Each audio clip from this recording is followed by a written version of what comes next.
Russia's war on Ukraine has been grinding on for 100 agonizing days. In that time, Ukraine's president says Moscow has taken control of 20% of his country. Still, Volodymyr Zelensky is projecting resilience and pledging to win the fight. The leaders of parliamentary factions are here. The president's chief of staff is here. Prime Minister of Ukraine, Shmyhal, is here. Podolyak is here. The president is here. Our team is much bigger.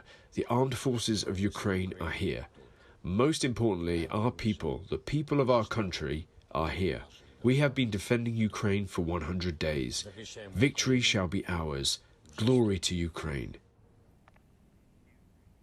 Ukraine says it is conducting systematic counterattacks against its occupiers in the south and that it has thwarted Russia's attempts to recover lost ground.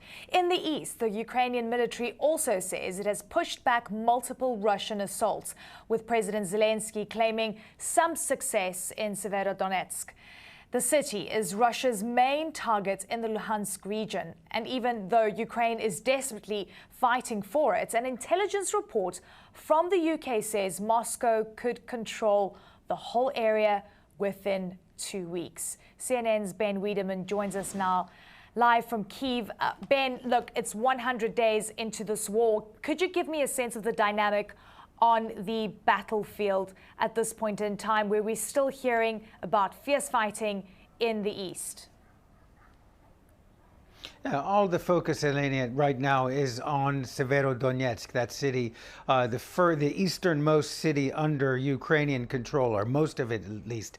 We're hearing as much as 70 to 80% of that city is now under Russian control, but Ukrainian forces continue to hold out in pockets. Now, there's one large chemical complex in that city where I've spent a good deal of time back in April, where we understand that as many as 800 civilians are still hiding out in the bomb shelters underneath. We actually did go into those bomb shelters in April, and the situation back then was desperate. So you can only imagine how it is now. Now, the worry, of course, is that if Severodonetsk falls, this could really be a major achievement for Russian forces, they do seem to be aiming at taking over all of Luhansk as well as the Donetsk region as well. This has been made clear by Russian officials who have clearly scaled down their ambitions at the moment. But this is the area of major emphasis. Now, the Russians in that area have an advantage of their very short supply lines from their positions, and also they are using to maximum advantage their heavy artillery, which they have a large amount of. Not very sophisticated, but they're using it to maximum effect, and we're seeing the results play out here. Now, we heard British intelligence is estimating that Luhansk might fall in its entirety within the last 2 weeks. But let's not forget, Western intelligence agencies were predicting the decline and fall of Ukraine as well back in February, and that didn't happen either. Eleni? Yeah, I mean, really interesting hearing on that report. The reality is that President Zelensky has been incrementally changing the messaging, specifically around Severodonetsk. He was saying 70% Russian controlled, then he said 80% Russian controlled. Now we're talking about what the counteroffensive would look like. And it seems that one of the most important elements that are going to help the Ukrainians is getting powerful rockets into their hands.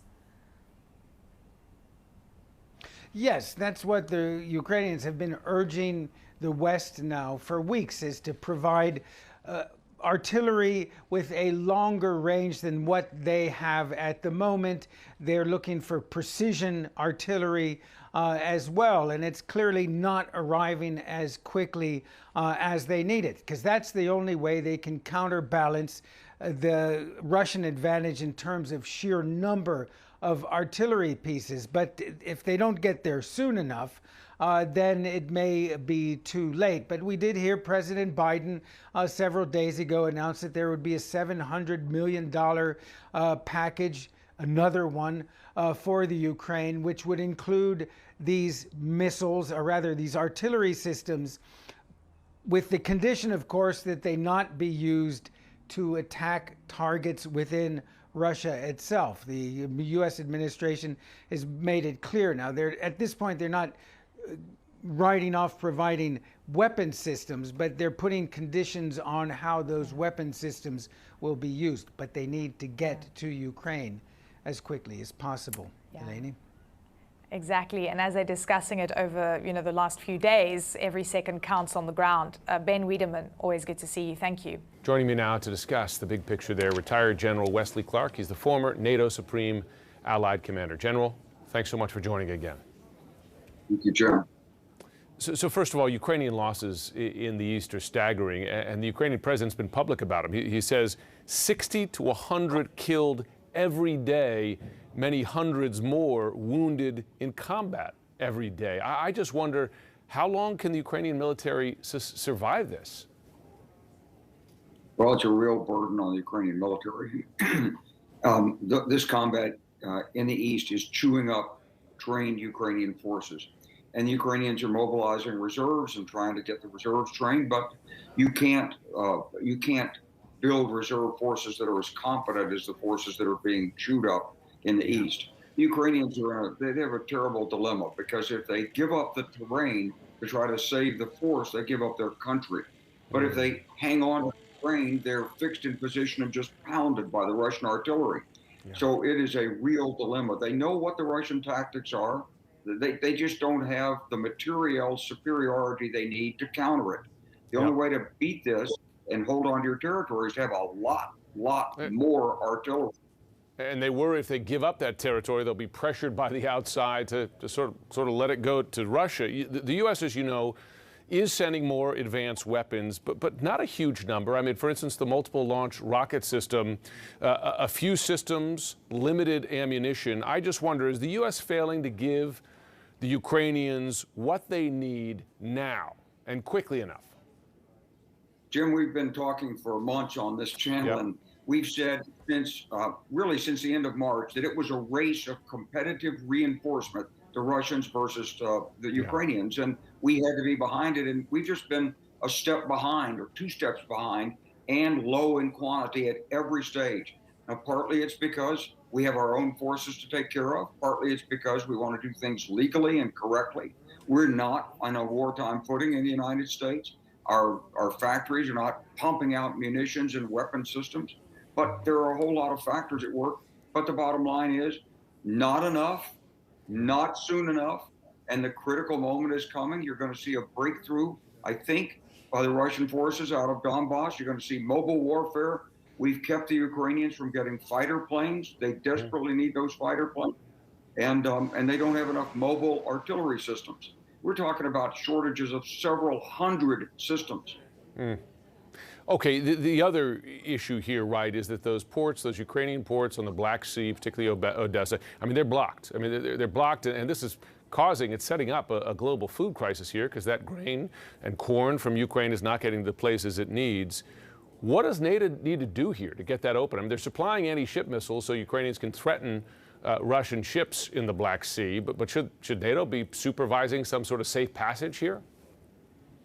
Well, I think we'd like to have United Nations authority to do this. I think if you could get the United Nations to call for a coalition that are willing to open up the Black Sea, you'd put the pressure on Russia to move back, and you'd give the authorization for countries like Australia or others to come in, bring their assets and work. And it would also put pressure on Turkey. You know, Turkey controls the entrance to the Black Sea. Even though they're a NATO member, they're operating under their own legal Montreux Convention that's been in place for many years that limits warships and so forth going back and forth and how long they can stay there. So this is really an international community problem, and I would hope that UN Secretary General Guterres would really do something on this quickly and force Russia and China to either get out of the way or take positive action to open it up. Meanwhile, parts of the world may be going hungry soon. General Wesley Clark, always good to have you on.